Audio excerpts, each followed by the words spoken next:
Hello guys, welcome back to Vineet blogs. और आज हमारे घर में हमारे घर के पंडित जी आए हुए हैं। काफ़ी दिनों से बोल रहा हूँ पंडित जी मेरा हाथ देखिए, मेरा हाथ देखिए, लेकिन पंडित जी बोल रहे हैं कि भाई तू रात के टाइम पे ही मिलता है, तू शाम के टाइम में मिलता है, रात को शाम को हाथ नहीं देखा जाता है।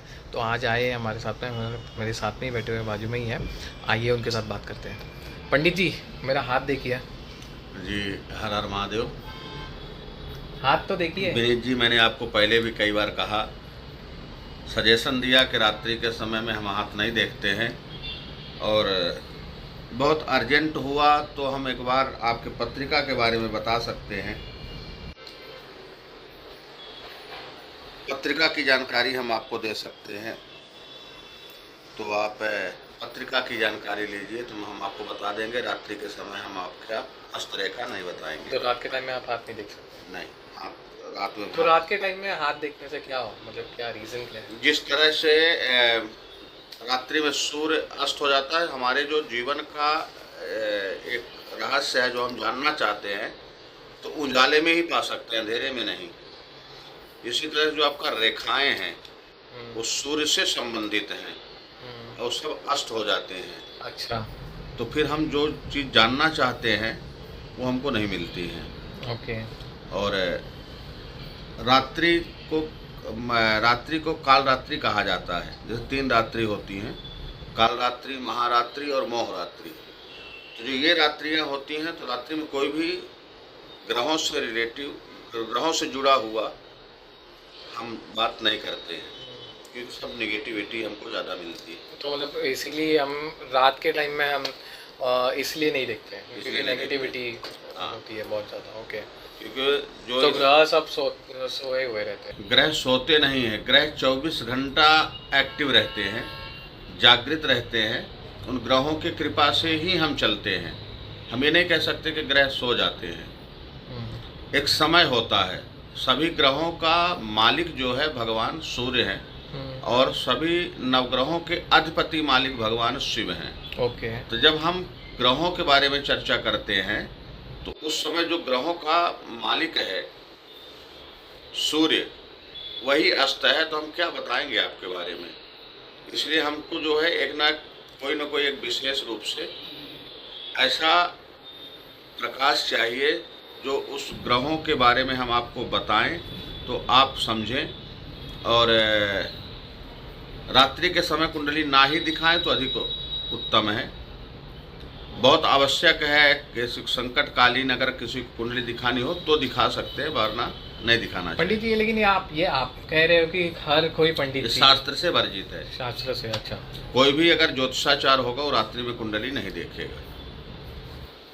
पंडित जी मेरा बताइए, पैसा कब आएगा मेरी? आपके मैंने पहले एक आध बार कई बार ऐसा आपके हस्तरेखा के बारे में चर्चा किया है, तो मैंने आपको बताया कि आपका हस्तरेखा बहुत पावरफुल है।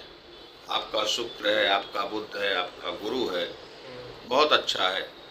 और देखिए, शुक्र जो है वैभव का मालिक है, दाम्पत्य जीवन से अच्छा जोड़ता है, और व्यापार से अच्छा जोड़ता है, पैसे संबंधित बहुत अच्छा योग बनाता है शुक्र। लेकिन अगर शुक्र पे किसी क्रूर ग्रह की दृष्टि पड़ गई है, तो वही शुक्र जो है विष योग बनाने लगता है। जैसे शनि गुरु बैठ जाए एक साथ, तो हमारी जो हस्त रेखाएं हैं, तो हस्त रेखाओं में भी ग्रहों का ही खेल होता है। जो हमारी हस्त रेखाएं हैं वो हर एक ग्रहों से जुड़ी हुई हैं। गुरु का पर्वत है, चंद्र का पर्वत है, मंगल का पर्वत है, शुक्र का पर्वत है। तो हम ये देखते हैं कि कौन सा पर्वत ऊंचा है, कौन सा नीचे है। हस्तरेखा की एक विशेषता है।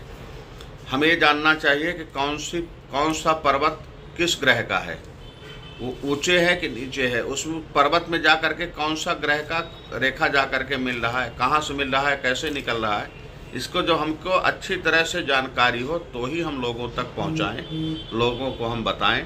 तो जो आपकी रेखाएं हैं बहुत सुंदर, बहुत पावरफुल, और नंबर 1 की जिसको कह सकते हैं। बस थोड़ा सा जो है मन चंचल होने के वजह से कामयाबी तक पहुंचने में थोड़ी सी दिक्कत होती है।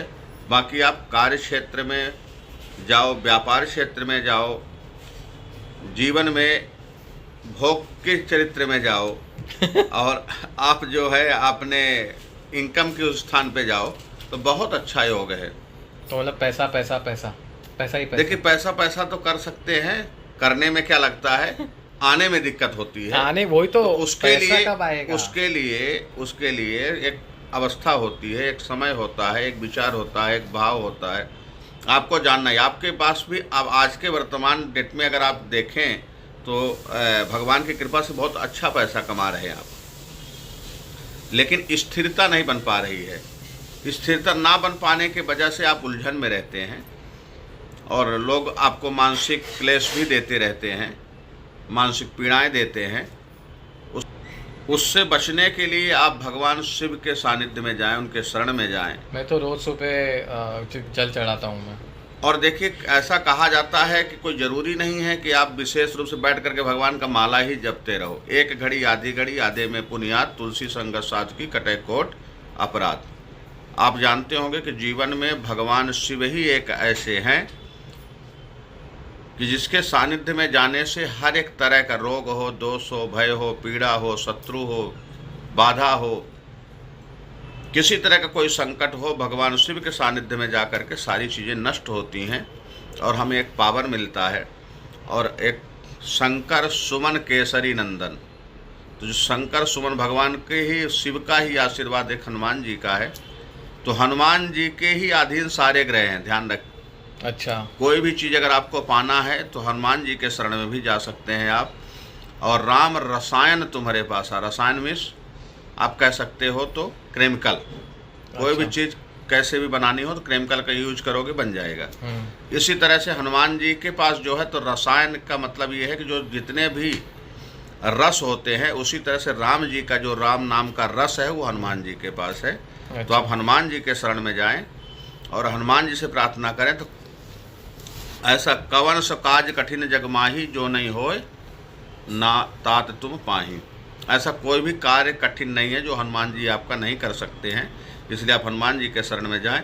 बहुत भाग्य के और किस्मत के, रेखा के, कुंडली के चक्कर मत रहिए, कुछ कर्म भी करिए, कर्म का भी अच्छा फल होना चाहिए। बहुत अच्छे करते हैं हम सर। और आप धार्मिक हैं, धर्म से जुड़े हुए हैं, माता पिता की सेवा करते हैं, यहाँ तक कि आपके अपने एक कहते हैं 2 गोत्र होते हैं, एक अपना गोत्र होता है, एक ननिहाल का गोत्र होता है।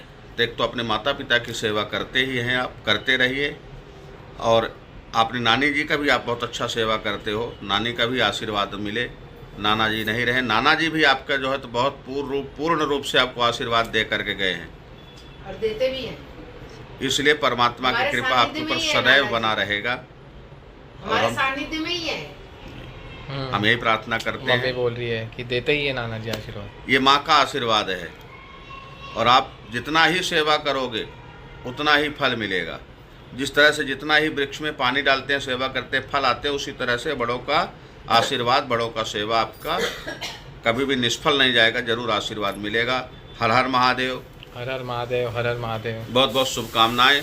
शुक्रिया पंडित जी, आपने मेरा राशि तो देख नहीं लिया अभी तक। तो अभी मैं राशि जो है तो कल नेक्स्ट आपके वीडियो में जो है तो हम बताएंगे, आपको जानकारी देंगे राशि के बारे में।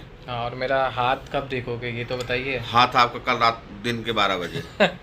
कल दिन के 12 बजे। अभी इनका 12 बजेगा ही नहीं। अभी मैं हमारे पंडित जी का 12 बजेगा ही नहीं। मेरी मम्मी भी वही बोल रही है पीछे से। तो पंडित जी के 12 बजे कल हम अपना हाथ दिखा देंगे। अगर अवेलेबल हो कल, तो मेरा पंडित जी मीटिंग है कल 11 से 12, तो कोशिश करेंगे जैसे टाइम मिले जितना जल्दी हो सके उतना जल्दी मैं हाथ दिखा दूंगा। चलिए हम कोशिश ये करेंगे कि हम भी खाली हो जाएं, लेकिन कल हम सुबह 10 बजे से पंडित जी का और 12 बजे तक हनुमान चालीसा का पहले पाठ है। फिर हनुमान चालीसा के द्वारा ही हनुमान चालीसा बोलते जाएंगे और हवन करते जाएंगे। 5 ब्राह्मण हैं, 108 पाठ करेंगे और 11 पाठ से हनुमान चालीसा के द्वारा हवन करेंगे। काली मिर्च है, लौंग है और वनस्पतियों के द्वारा जो भी हैं, जितनी भी जड़ी बूटियाँ होती हैं, अगर तगर, जटामासी, कपूर काचरी, नाग केसर, इसके द्वारा हम हनुमान जी का हवन करेंगे। एक हमारे जजमान हैं, उनके कल्याण के लिए। और हनुमान जी की सेवा वो बहुत करते हैं, हनुमान जी को बहुत मानते हैं। तो देखिए जिसका हनुमान जी के प्रतिभाव है, हनुमान जी को मानता है। तो हनुमान जी के पास एक बहुत लंबी पूंछ है और दुनिया में लोग उसी को पूछते हैं जिसकी लंबी पूंछ है। लोग कहते हैं उसको पूछते लंबी हैं, पहुंच है, पहुंच के साथ पूंछ है, बोलते हैं उसको बहुत लोग बहुत पूछते हैं। अच्छा। मैं गया तो हमको पानी के लिए भी नहीं पूछे, मैं गया तो हमको चाय के लिए नहीं पूछे। तो हमने हनुमान बात जी बोल के दिया। हनुमान जी की पूंछ इसलिए है क्योंकि हनुमान जी के पास लंबी पूंछ है। इसलिए अगर आपको जीवन में सुख, शांति, समृद्धि, रोग, दोष, भय, पीड़ा को भगाना हो तो हनुमान जी को आप सुमिर लो, हनुमान जी का नाम लो, हनुमान जी का संकीर्तन करो। हनुमान जी कब मिलते हैं? जब राम जी का कलयुग में सहारा लेकर के हरि नाम संकीर्तन करते हैं। कलयुग केवल नाम आधारा, सुमिर सुमिर नर उतरहि पारा। अगर आपको जीवन में सफलता चाहिए तो राम नाम का जाप करो, जाप करो और मैं तो आगे रोज बढ़ो। रोज हनुमान चालीसा भी पढ़ता हूँ। तो गाइस, अगर आपको इन फ्यूचर कुछ भी आपके राशि के रिलेटेड अगर जानना हो तो मुझे डीएम करिए, मैं आपको पंडित जी से मिलाऊंगा। पंडित जी बहुत बिजी रहते हैं, काफ़ी बिजी रहते हैं, लेकिन मैं इनका अपॉइंटमेंट आपको दिलाऊंगा। ये पक्का, ये मेरा वादा है, आई प्रॉमिस। टिल द देखिए, टाइम सब आप लोग का प्यार है, आप लोग का आशीर्वाद है, इसलिए हम बिजी हैं। विनीत जब आप लोग प्यार नहीं देंगे, आशीर्वाद नहीं देंगे तो हम कहाँ से बिजी रहेंगे? तो हम जरूर मिलेंगे, ऐसा नहीं है कि नहीं मिलेंगे। जब भी आप मिलना चाहेंगे तो हम जरूर मिलेंगे। ये थोड़ा सा हमको कम चाहते हैं मिलना, इसलिए कम मिल पाते हैं। अरे नहीं नहीं, ऐसा कुछ नहीं है। पंडित जी से ज़रूर मिलेंगे और नेक्स्ट वीडियो में हम बताएंगे मेरे राशि के बारे में, और मैं ज़रूर अपना हाथ दिखाऊंगा पंडित जी को और जल्द से जल्द वीडियो अपलोड करूंगा। Till the time, take care guys, and please don't forget to subscribe. Please मुझे सब्सक्राइब करिए अगर आपको मेरा सेकंड पार्ट वीडियो का देखना है।